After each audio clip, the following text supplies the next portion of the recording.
Olá pessoal, sejam bem-vindos ao Tupinicast. E hoje, atendendo a sugestão do Rui Barbosa Borges França, é nome difícil, hein? A gente está fazendo uma experiência aqui numa plataforma multimídia. Vamos estar disponibilizando áudio e vídeo do programa de hoje. E hoje com dois convidados, quero agradecer a presença aqui do enfermeiro Osvaldo, que tem se dedicado aí nas redes a fazer um entendimento melhor sobre essa pandemia que nós estamos vivendo. Temos também Márcio Shoa, que é o maior manifestante de Altamira e está aqui conosco, vai estar falando sobre esses acontecimentos aí dos últimos dias em que ele esteve envolvido e que a imprensa não deu assim muita ênfase, né? Mas eu quero começar falando sobre saúde. Pois bem, pessoal, hoje tenho a honra de receber aqui o enfermeiro Osvaldo. O enfermeiro Osvaldo, ele desde o início dessa pandemia, antes mesmo de chegar aqui na região, ele já estava fazendo lives na internet, já estava explicando para a comunidade os procedimentos básicos, né? E Osvaldo, para começar aqui a nossa conversa, existe muita informação e existe muita desinformação também. Eu acabei participando disso, por exemplo, na questão de máscaras, né?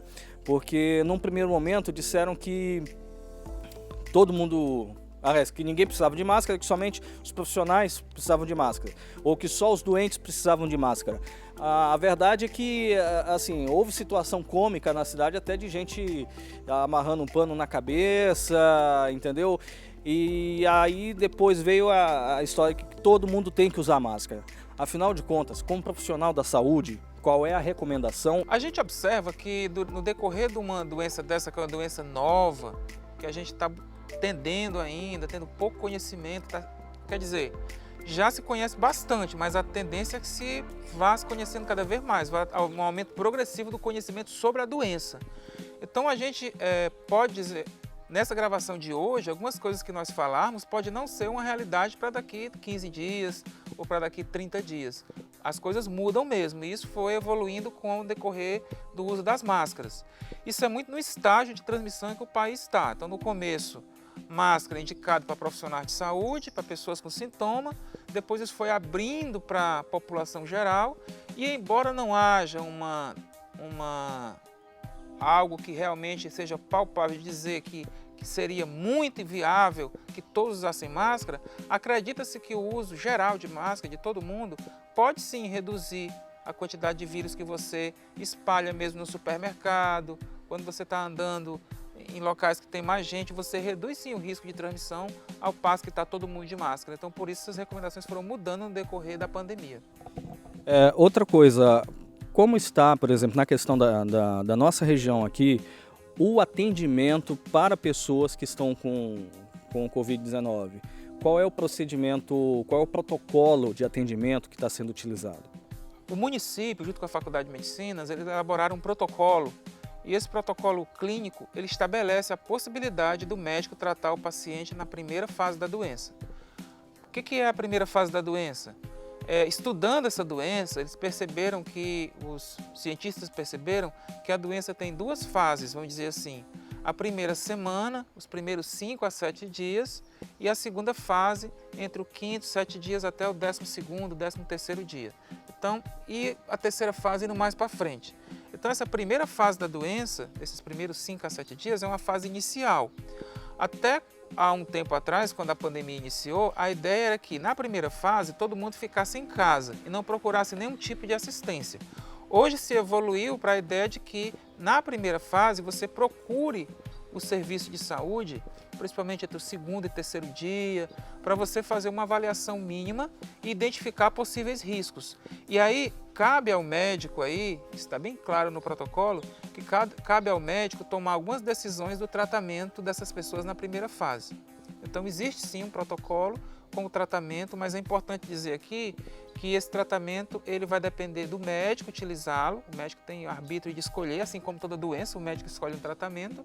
E no caso de algumas medicações, vou falar mais polêmica aqui, o teu canal é mais acho que é mais fechado, mas você vai ampliar muito, mas todo mundo sabe que a cloroquina e a hidroxicloroquina é bem polêmico, mas o médico pode, na decisão dele, no aceite do paciente, utilizar essa medicação, não só ela, associada às outras, né? No protocolo aqui da nossa região, do que está sendo passado para os médicos, está ocorrendo capacitações, está sendo colocada a possibilidade de utilizar ele, mas vamos dizer assim, nessa fase inicial da doença e com a devida prescrição e com alguns cuidados que o médico vai ter que provavelmente pedir alguns exames e fazer algumas ponderações. Saber se a pessoa tem algum histórico de doenças anteriores, problemas cardíacos, mas ele vai poder usar essas medicações. Eu percebo também os municípios todos se organizando para estar disponibilizando essas medicações, mas ainda com alguns entraves. A disponibilização delas, o mercado que está oferecendo elas parece estar bem escasso, inflacionado, mas já se percebe pelos movimentos que eu vi agora nas redes já, os municípios já centralizando ou colocando pontos específicos para as pessoas que tiverem com receita buscar essas medicações. Numa primeira etapa, né? Numa segunda etapa, as pessoas que não ficam bom, porque a gente tem que entender que no desenho dessa doença, eu fiz aqui um panorama de primeira semana, finalzinho da primeira semana, segunda semana. Muitos adoecerão 2, 3 dias, ficarão bom, acabou. Alguns evoluirão mais um pouquinho e passarão a primeira semana até 5, 6 dias, vão ter uma melhora e acabou a doença. Terminaram a doença na fase 1, são premiados. E alguns vão desenvolver um agravamento por volta do 3º ou 5º dia, ou mesmo do 5º para o 7º dia, arrastando o quadro para a segunda semana, entrando numa sintomatologia mais pulmonar. Embora algumas pessoas possam vir a ter sintomas pulmonares por volta do 3º, 4º dia. Mas o mais comum é de 4º, 5º dia, indo para o 6º, 7º dia, um processo já de comprometimento pulmonar. O que era, às vezes, só uma febre com uma dor de garganta, uma coisa mais leve, começa a ter uma sensação de falta de ar, um aperto no peito, indicando um comprometimento pulmonar. E essas pessoas aí precisam de alguns exames mais específicos e de tratamentos que já é com outras medicações. Então existe um segmento de tratamentos na parte mais inicial da doença, tratamentos na parte mais do final da primeira semana para a segunda e tratamentos já mais para a 3ª semana, que ninguém quer que ninguém chegue, quando precisa já de um suporte de hospitalar mais pesado, de maior complexidade. Eu espero que eu esteja conseguindo dar esse entendimento de fases de adoecimento, onde eu tenho algumas intervenções a ser feitas e alguns exames a ser feitos. Agora, em que momento, Oswaldo, a pessoa tem que procurar, por exemplo, o hospital, a unidade de saúde, para poder fazer esse diagnóstico? É interessante dizer que a gente, aqui na nossa região, eu fiz um vídeo sobre isso, você não espera implementar tratamento e medidas de exames e acompanhamento, a gente chama de monitoramento. Como é que eu monitoro um paciente? Monitoro ver como é que está a febre, como é que estão os sinais vitais, se ele está comendo bem, bebendo, se ele está fazendo suas atividades normais, isso é sinal que a pessoa está bem, está evoluindo bem. Se ele começa a não conseguir se banhar só, pentear o cabelo sozinho, começa a faltar o ar, começa a falar o telefone, já tem falta de ar. Então é sinal de que isso não está indo adequadamente. Então isso é um sinal de alerta da doença. Pessoas que não melhoram, que febre persiste por mais de 48 horas, né, que tem sintomas gripais, a síndrome gripal, febre, tosse, dor de garganta, febre, tosse, febre, dor de garganta e outros sintomas gerais, ela deve procurar uma unidade básica de saúde para fazer um atendimento e o médico evidenciar se houve uma suspeita de Covid-19 e aí, dependendo da situação, o médico decide iniciar algum tipo de medicação para essa pessoa, né? E aí, esses sinais de alarme que eu falei, de falta de ar e desconforto respiratório, são sinais de que a pessoa não está bem, que está agravando um pouco mais. E aí precisa de determinadas situações. Eu gostaria de alertar aqui, porque eu ia falar de testagem, né, quando você me disse. Então, a partir das suspeitas, o médico implementa um monitoramento, o médico do serviço de saúde, um monitoramento e o uso de algumas medicações que ele achar conveniente. A testagem, nós temos uma limitação para ela, específica da nossa região. Primeiro que na primeira semana, a quantidade de vírus no organismo é maior. 3º dia, 2º dia, 4º dia, 5º dia, tem bastante vírus nessa área superior das vias aéreas, nariz e garganta. Então, se eu coletar um suave nasal, um cotonetezinho no nariz, se eu fizer essa coleta e mandar para Belém, só em Belém que faz aqui, não faz em outro lugar, eu vou ter, provavelmente em 7 dias, eu vou ter o resultado do exame. Esse exame aí é a técnica de RT-PCR. É uma técnica de detecção do genoma lá do vírus, do RNA do vírus. Então, esse exame, quando ele chegar com 7 dias, eu vou estar provavelmente lá pelo 9º, 10º dia da doença. Ou seja, o meu monitoramento e o meu acompanhamento devem iniciar antes disso. Então, esse exame não serve para mim fazer algum tipo de monitoramento e tratamento. O outro exame que a gente tem disponível mais fácil é o exame que vai detectar os anticorpos contra o vírus. Se o vírus entrou em mim na primeira semana, os anticorpos só vão estar prontos lá para a 2ª semana. Então, é ideal fazer a testagem de anticorpos lá pelo 8º dia, 9º dia. E esses testes de anticorpos, eles são ainda bem limitados. É o chamado teste rápido, que você já ouviu falar. Então, você fura aqui, você pode furar ou então tirar aqui da veia, centrifuga, faz o testezinho num cassete e você tem o teste rápido. E já tem laboratório, esse é o teste oferecido para o governo. E qual é o problema? Nós não temos ampla testagem no momento. Essa testagem do teste rápido, ela é mais fechada para profissionais de saúde e segurança. E eu vou explicar por quê. Porque se meu médico da UPA adoece com febre, dor de garganta e tosse, eu afasto ele. Com 8 dias, 9 dias, ele já está bem, não tem mais sintomas, eu testo ele. Se ele testar negativo, ele volta para a linha de frente para atender. Se ele testar positivo, ele cumpre a quarentena dele, que é 14 dias. Então isso é muito importante. Qualquer pessoa que está me ouvindo aqui, se ele tiver uma síndrome gripal, febre, tosse, febre, dor de garganta, sintomas gripais, ele deve passar 14 dias em isolamento. Mesmo que fique bom, passou 3, 4 dias ali, 5 dias, melhorou, ficou bom, ele permanece em casa. Não deve sair visitando e nem receber visita, porque pode ter sido a Covid-19. As pessoas têm ideia de que Covid-19 é uma doença que vai agravar. Não. A gente testa pessoas que as pessoas tiveram simplesmente um quadro gripal de 3, 4 dias, fizeram o teste, quando dá com 7, 8 dias o resultado chega positivo. As pessoas ficam surpresas. E muitas vezes faz o que não era para ter feito. Foi na casa do pai, foi na casa da mãe. Aí diz, mas agora eu pensei que não era. Mas você testou, pode ser. A gente não pode acreditar que são só casos graves. É bem importante entender isso. Existe alguma explicação, por exemplo, por que os municípios vizinhos têm uma mortalidade muito maior desse vírus do que Altamira, por exemplo? Pois é, você está me fazendo uma pergunta que ela é muito complexa para entender. Primeiro, nós teríamos que saber se o vírus pode ter entrado primeiro. A gente está vendo o quadro epidemiológico hoje de muitos mortos em Senador Zé Porfírio, Porto de Mós e Vitória do Xingu, o que chama a atenção. Não tem como, né? Até teria, mas assim, nós não sabemos se esse vírus não entrou lá de forma mais silenciosa e se espalhou bastante.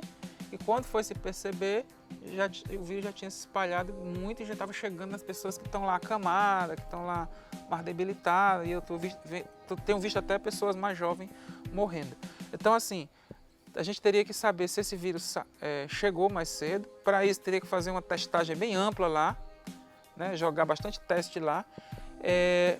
A gente vê Porto de Mós testando bastante, parece, está dando um salto bem grande de testagem, o que é bom, porque a mortalidade desse vírus ela é em torno de menos de 1%. Ela fica acima de 6% no Brasil, porque a gente faz a conta pegando casos de óbitos confirmados, dividido pelo total de casos positivos, vezes 100. Aí isso vai dar um percentual, né, um percentual alto, porque eu tenho pouco caso no meu denominador, que é o denominador, debaixo da fração, não lembro agora. Mas eu tenho poucos casos positivos para o número de óbito grande. Então, se tu pegar um município que fez 10 testes e tiver 2 óbitos, 10 confirmações e 2 óbitos, ele vai dar 20%. Mas a taxa de letalidade desse vírus ela chega a 1%, em alguns locais chegou a perto de 2%. Então, o nosso problema é esse, a gente teria que ter uma testagem mais ampla para poder responder essa pergunta aí. Aí tem várias hipóteses que nós estávamos até conversando aqui.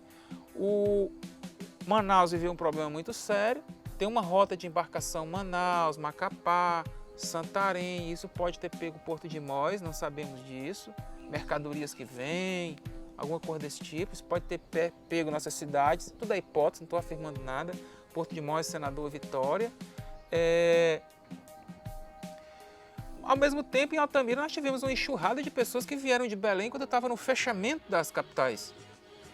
Quando nós tivemos aqui aquele primeiro fechamento do comércio, nós tínhamos recebido aqui muita gente de Goiânia, de São Paulo, né? Filhos de pessoas que estudavam fora, que faziam faculdade, que vieram para cá e os municípios, os estados estavam vivendo aquele surto enorme e nós recebemos muita gente com sintoma.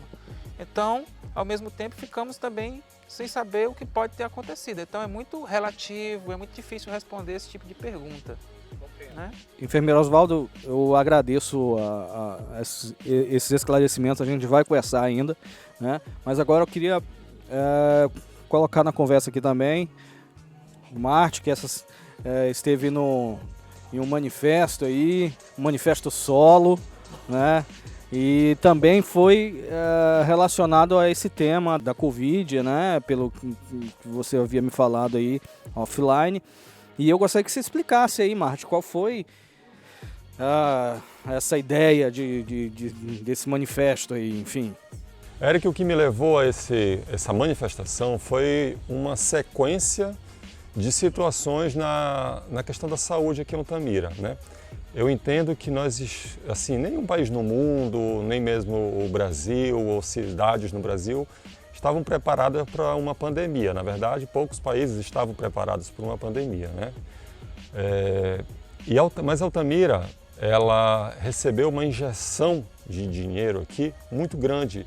E a nossa realidade de saúde, de estruturação da saúde pública, ela deveria ser outra hoje. A nossa realidade seria outra, né? Nós temos um hospital regional construído, nós temos o Hospital do Mutirão e nós deveríamos ter também um hospital já pronto há muito tempo, que é o São Rafael, né? Como UTI pediátrica, uma maternidade, algo assim.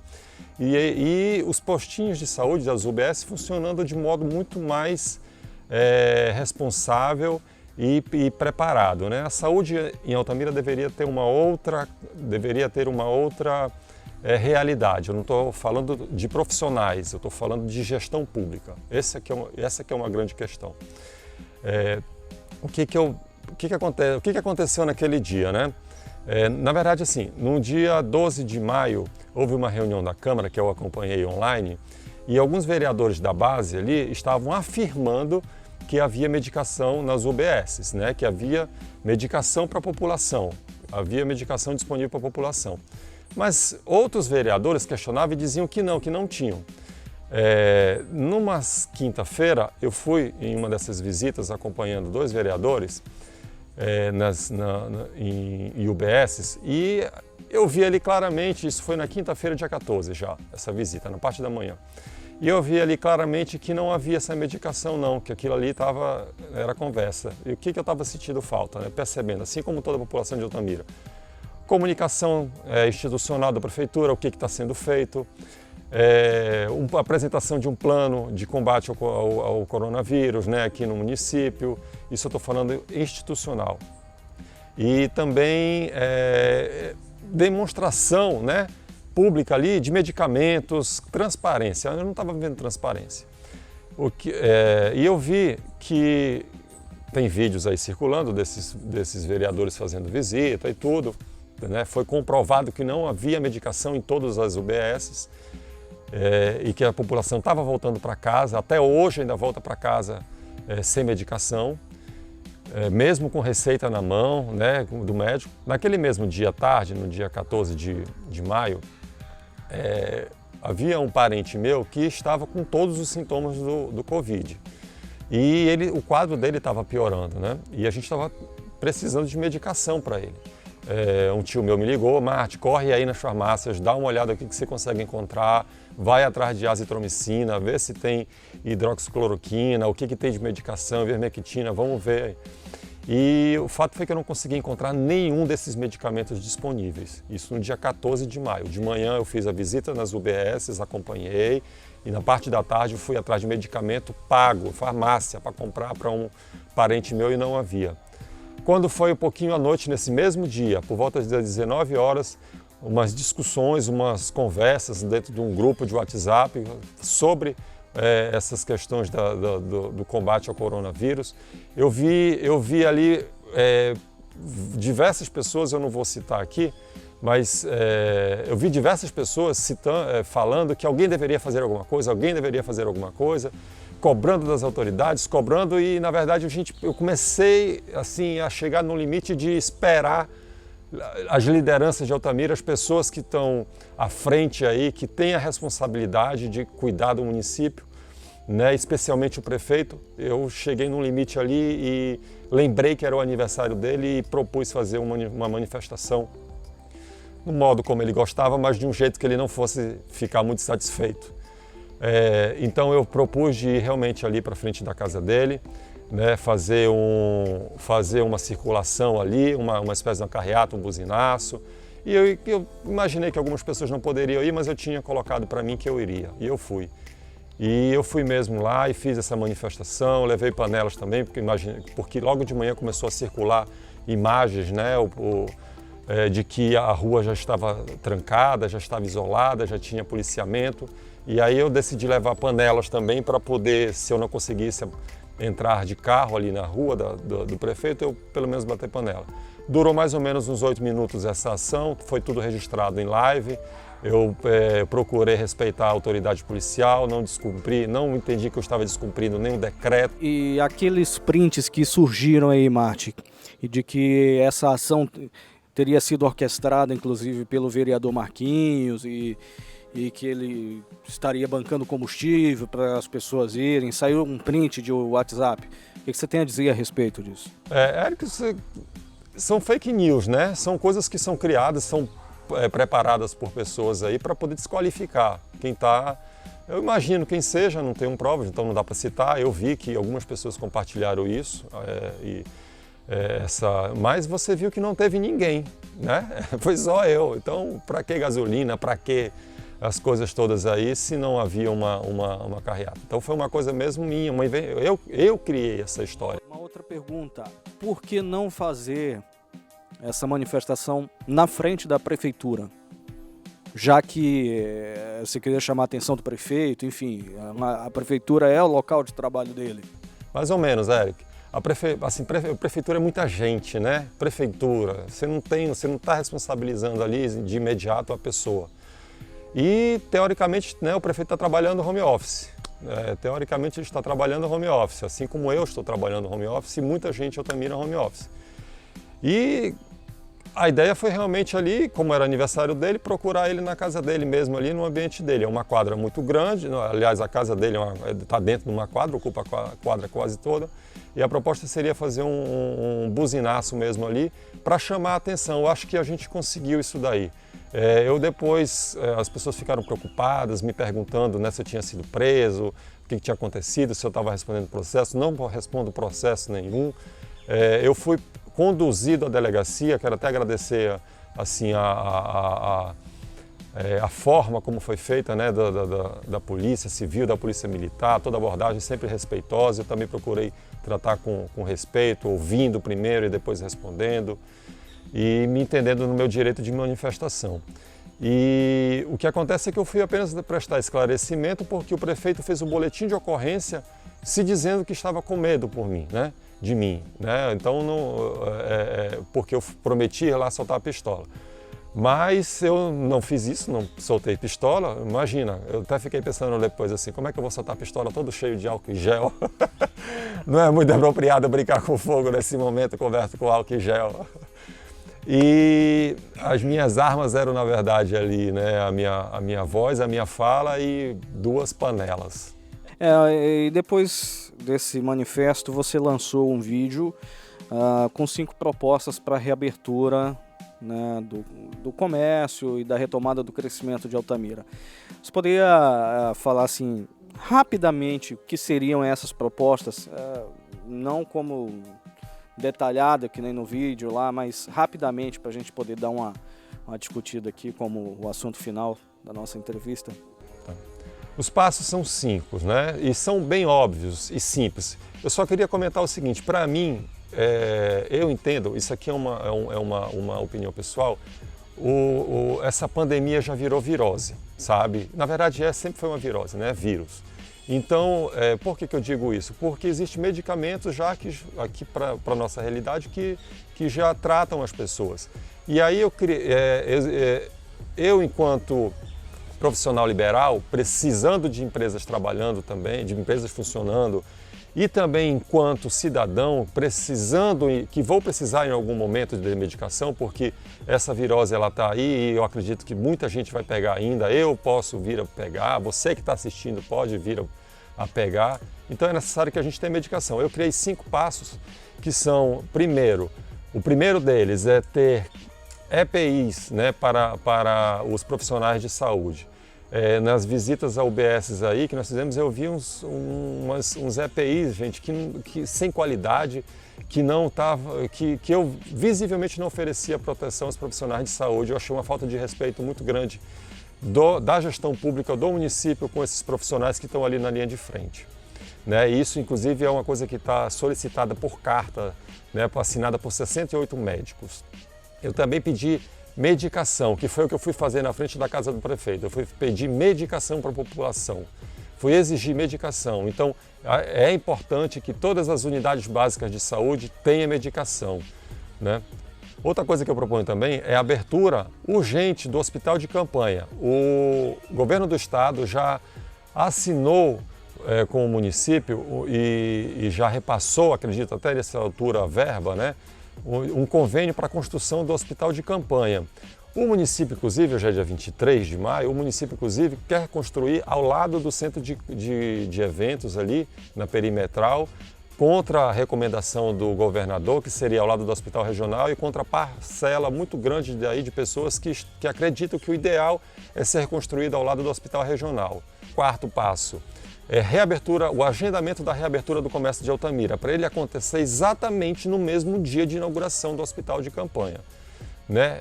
Como eu já falei, eu entendo que isso é uma virose, que isso vai alcançar muita gente ainda, e se a gente tiver com os profissionais de saúde, com EPIs, né, protegidos, com as providências necessárias para a sua saúde, né, para a sua proteção, com a medicação em dia, né, facilitada para a população e com o hospital para atender aqueles casos que vão precisar de internação, o comércio pode reabrir, tá? Mas aí acaba a discussão ainda, o comércio reabrir como, né, cada um se comprometer a utilizar um método, haver um protocolo para isso. Eu não esmiucei isso daí não.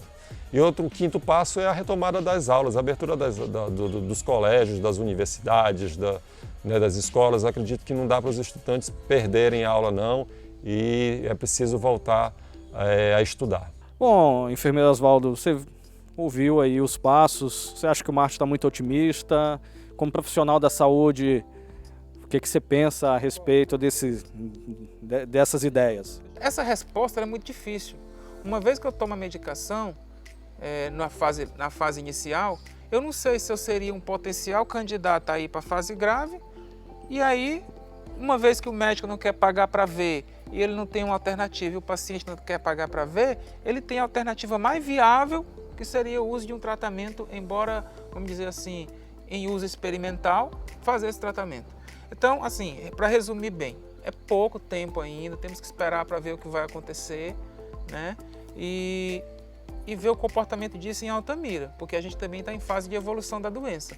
Então temos que saber se isso não já está muito espalhado e vai explodir de repente, vai ser pego de surpresa.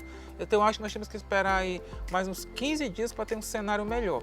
Essa doença, ela tem sempre, o que nós estamos falando hoje, é resultado de 15 dias atrás. Então esses 15 dias agora é resultado do que vai acontecer nos 15 dias que vem. Então tem que ficar observando isso. Tá ok, eu quero agradecer a presença de vocês aqui. A luz já está caindo, né? A gente está gravando aqui no finalzinho do dia. Lembrando a você que nos acompanha que vai estar disponível no Facebook, a página é facebook.com/Expresso Tupiniquim. Vai estar disponível também no Spotify, é só procurar por Tupinicast e lá vai estar no formato de podcast. Agradeço a você que nos acompanhou, agradeço a vocês que se dispuseram a conceder essa entrevista. Eu acredito muito esclarecedora de ambos os lados, né? Esperar que nós tenhamos dias melhores aqui para a nossa cidade.